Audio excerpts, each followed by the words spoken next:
Mga kabisnes naming minamahal, makikisuyo po kami. Naglalambing po kami sa inyo. Kung maaari po sana ay pakisuportahan natin Analisa Reality Vlog. Analisa Reality Vlog. Hello mga kabayan, magandang buhay. Welcome po sa aking YouTube channel, Analisa Reality Vlog. So bago ang lahat, ay gusto ko pong magpasalamat muna sa inyo mga supporters, subscribers, viewers po sa aking mga reaction video. Thank you po at Merry Christmas sa inyong lahat. At huwag po natin kalimutan, supportahan na rin po natin Ka-Business Official, Ka-Business Family, Papa Dins TV, Young Russell, Thinking Body, as well as po yung mga kasamaan kong mga reactors dito sa Ka-Business Official. At ngayon po ay magbibigay ako sa inyo ng aking reaction opinion po patungkol dito sa part 2 ni Bong at saka ni Maylene, yung pagtatagpo po nila. Kasi yung una nabitin tayo at ngayon bitin pa rin naman. So dito sa part 2 kasi nilinaw po ni Mr. Ka-Business yung patungkol kay Bong kung ano ang meron siya. Nilinaw po niya ito sa harapan mismo ni Maylene Juan. So kasi nga po nung tinatanong nila ito si Maylene kung mahal niya si Bong, so hindi siya makasagot ng diretso kasi nga nalaman po natin dito sa part na to na pumupunta pa pala doon yung ex niya si Budoy na dati po pumunta doon kila Ka-Business na umami naman na ipaghiwalay na, napalayain na siya ni Maylene. So yun naman, pumupunta pa pala doon. Maraming rason. So hindi natin alam kung ano talaga, kung natutulog doon. Kasi hindi natin alam kung nagsasabi ng totoo ba ito si Ate Maylene Juan. At ngayon, ito nga dumating na sa punto na mahal pa rin kasi ni Bong si Maylene. Noon pa naman to sila dati. Yun nga lang, ang pinili kasi talaga ni Maylene si Budoy, hindi si Bong. So ngayon, andyan na naman. Kasi nga ito si Bong hindi na pumapasok, nagkakaproblema. Kasi gusto na nga niyang magkaroon siya ng sarili niyang pamilya, sarili niyang asawa niya. Kaya tinatamad nang pumasok. So hinanap nga ito nila, sinanap na naman nila Entoy, ni Kuya Buknoy at saka ni Bornok at nakita nila, nadala nga doon sa bahay ng mga Ka-Business. So dumating si Ate Maylene kasi nga pinasundo, pinapunta doon. At dito nilinaw po ni Mr. Ka-Business yung kung ano ang sabihin natin kayamanan, kung ano yung meron pag-aari si Bong. Una, may ipon si Bong, then may sarili siyang bahay, nilinaw dun may sarili na yung kontador at tubig. Tapos pag ito si Bong na ikasal, sinabi naman doon dito sa part number 2 na mayroon din pang kabuhayan showcase na ibibigay ito sila Mr. and Mrs. Ka-Business. So nag-isip siguro si Ate Maylene. So, ang tanong natin ngayon mga kababayan, kasi marami tayong may doubt kay Maylene patungkol kay Bong. Kasi hindi naman niya kasi masagot ng diretso yung katanungan na nila Mr. and Mrs. Ka-Business kung mahal nga niya si Bong. Ang dami niyang, pwede naman niyang sabihin kaagad yes or no, diba? Pero ang sabi niya, maging magkaibigan na lang muna sila. Tapos, hindi siya sigurado kasi sabi nga niya, parang hindi naman, parang kaning isusubo daw yung pagsasama nila, yung mga ganun. Pero makikita natin, di ba, sa pinakahuli, pinasilip tayo na mayroong kiss na nangyari, may smack na. So, anong ibig sabihin nun? So, nandito tayo sa part 2 mga Ka-Business, wag po tayo maliligaw. So, posible kaya, nagtatanong lang po ako kasi isa rin akong taga-subaybay ni Bong. Simula pa nung umpisa na nakita siya nila Ka-Business na i-vlog. So, posible kaya si Maylene, ginagamit lang kaya niya si Bong dahil nga alam naman natin ang sitwasyon niya, marami siyang anak, namamasukan lang din siya para may makatuwang sa buhay, di ba? Nagbago kaya ang isip niya dahil naliwanagan siya kung ano ang meron si Bong. Dahil nga naman, mag-isa lang si Bong, anong gagawin niya sa kanyang pera? Wala namang mapupuntahan. So, ano kaya to si Ate Maylene, kapit na sa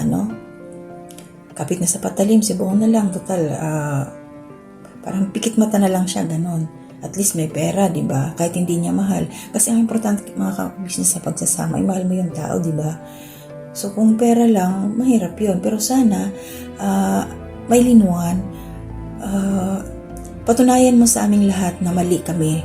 Yung doubt namin sa'yo na hindi totoong pera lang ang gusto mo kay Bong, na darating yung araw talagang mamahalin mo siya at alam natin ang bisyon ni Bong pag-iinom at sana kung sakasakali man makasal nga kayo, mawala yung bisyon ni Bong. Baka mamaya mag-jamming na kayo sa inuman, di ba? Kasi nga kailangan mabago si Bong dito, na hindi na siya magbibisyo, yung maging masaya na yung buhay niya. So kung sakasakali man na kayo na nga, dumating yung point na ikasal na nga kayo, so big happy family na si Bong kasi may mga anak ka na, instant anak na kaagad si Bong. So ito mga kababayan, mga kabisnes, alam natin yung ugali ni Bong.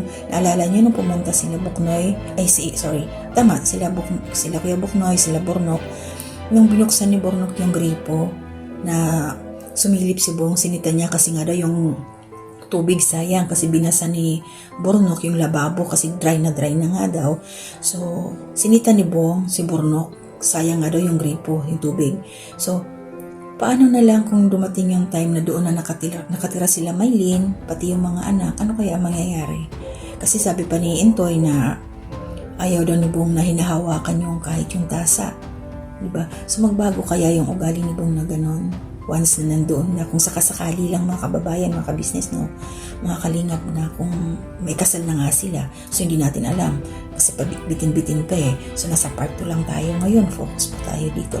So maliwanag na sa atin kung ano ang merong pag-aari si Bong na sa kanya lang ngayon. So pag may asawa na, ito si, kung sakasakaling sila nga ni Maylin Juan, so sana hanggang sa pagtanda, hanggang sa nandyan sila magkasama, yung hindi lang ginagamit ni Maylin si Bong, diba? Kasi ganun tayo, diba? Marami akong nababasa mga reaction dyan, mga comments na pagkapera lang ang gusto ni Maylin, tapos parang gagawin na lang niyang sandalan si Bong. Sana hindi ganun, Maylin. Wag patunayan mo sa amin talaga, pabulaanan mo na maling-mali kami sa sinasabi namin sa iyo na gagamitin mo lang talaga si Bong. Mahalin mo siya. Kasi ikaw ang gusto ni Bong. Ikaw ang itinitibok ng kanyang puso. Wala naman kami magagawa doon. So, susuportahan na lang namin siya. Maging masaya kayo. At basta, huwag mo siyang sasaktan. Hindi siya maagrabyado. Mahalin mo talaga siya. At hindi mo siya lulukuhin. Kasi baka mamaya, pumupunta pa rin doon yung si Budoy. Tapos, halimbawa, ikasal na kayo ni Bong. So, parang hindi magandang tingnan, di ba? Sana wala lang lokohan. Maging tapat ka kay Bong. Tsaka, jackpot ka na, Maylin, kung sakasakali man. May mapupuntahan na talaga yung sweldo ni Bong. Sana Bong magbago ka kung si Ate Maylin na nga ang makakasama mo habang buhay. At huwag ka nang pasaway. So, tamang sabi ni Mr. Ka-Business and Maylin, ang magiging karibal mo lang dyan yung mga barkada ni Bong. At yun ang dapat mong harapin, putulin na mabago talaga si Bong. At huwag kang baka mamaya talaga huwag mo siyang yayain uminom kasi umiinom ka rin yata eh. So mahirap yun. So bagong buhay na kayo kung sakasakali man. So pag-pray namin na magmasaya ang pagsasama ninyo sa future. So hindi kami magbabash na idadaon ka namin, pero ang lang talaga, alagaan mo si Bong kung talagang kayo na nga. Huwag mo lang siyang sasaktan. Maging makatotohanan ka lang sa kanya. At may nakita pa akong gesture mo dyan na parang huwag mong itratong bata si Bong kasi nakita ko may hampas kang ginawa sa kanya eh. So nakita talaga sa camera. So sana sa off-cam, hindi mo andirin si Bong. Mahalin mo talaga siya. At huwag mo siyang gawing bata. Asawa mo siya kung sakasakali man magkatuluyan kayo. So yung respeto nandoon pa rin. So, alam namin, nakita natin yung mga galawan ni Bong, mabait naman siya eh. Yun lang ang kulang talaga sa kanya.